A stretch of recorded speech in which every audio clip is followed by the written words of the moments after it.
Hey guys, അപ്പോൾ ഇന്നത്തെ പരിപാടി എന്ന് വെച്ചിട്ടുണ്ടെങ്കിൽ നമ്മൾ കുരുമുളകിൻ്റെ തൈ ഉണ്ടാക്കിയെടുക്കുന്ന വിധമാണ് കാണിക്കുന്നത്. ഫസ്റ്റ് തന്നെ നമ്മൾ ചകിരിച്ചോറ് എടുത്തിട്ട് വെള്ളത്തിലിട്ട് കുതിർക്കുക.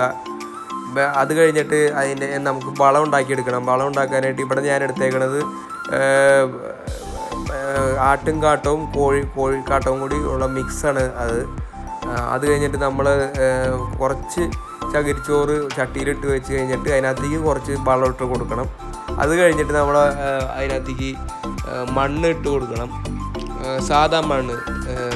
അതിനകത്ത് ഒരു മിക്സും ഇല്ല, കാരണം നമ്മൾ വളം ആദ്യം ആഡ് ചെയ്തുകൊണ്ട് മണ്ണിൽ നമുക്ക് കൂടുതൽ മിക്സിംഗ് ഒന്നും വരുന്നില്ല.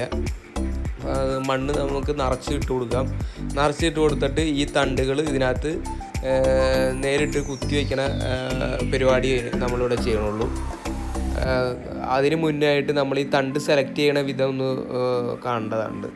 കാരണം ഇതിൻ്റെ വേരുകൾ നമ്മൾ ഇതുപോലെ കട്ട് ചെയ്ത് തരണം. ഈ തണ്ടുകൾ നമ്മൾ മരത്തുമ്മ കൂടെ കയറിപ്പോണ തണ്ടുകളല്ല, ഇത് എന്നിട്ട് വേറെ കുരുമുളക് ചെടിയുടെ താഴത്തു കൂടെ മണ്ണിലൂടെ പോയിക്കൊണ്ടിരിക്കുന്ന ഈ തണ്ടുകളാണ് നമ്മൾ ഈ കുഴിച്ചിടാനായിട്ട് എടുക്കേണ്ടത്. ഇതുപോലെ 4 എണ്ണം വീതം കുത്തി വയ്ക്കുക. ഇതാണ് കറക്റ്റ് പ്രപ്പോർഷൻ. 4 എണ്ണം വീതം കുത്തി വെച്ച് അത് കഴിഞ്ഞിട്ടുണ്ടെങ്കിൽ ഇതിനകത്ത് കുറച്ചും കൂടി ചകിരിച്ചോറ് ആഡ് ചെയ്ത് കൊടുക്കുക.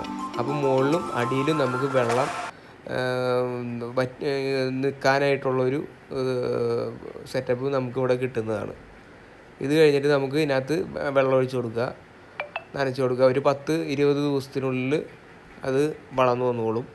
അത് കഴിഞ്ഞിട്ടുണ്ടെങ്കിൽ നമുക്ക് അത് പാകാവുന്നതാണ്.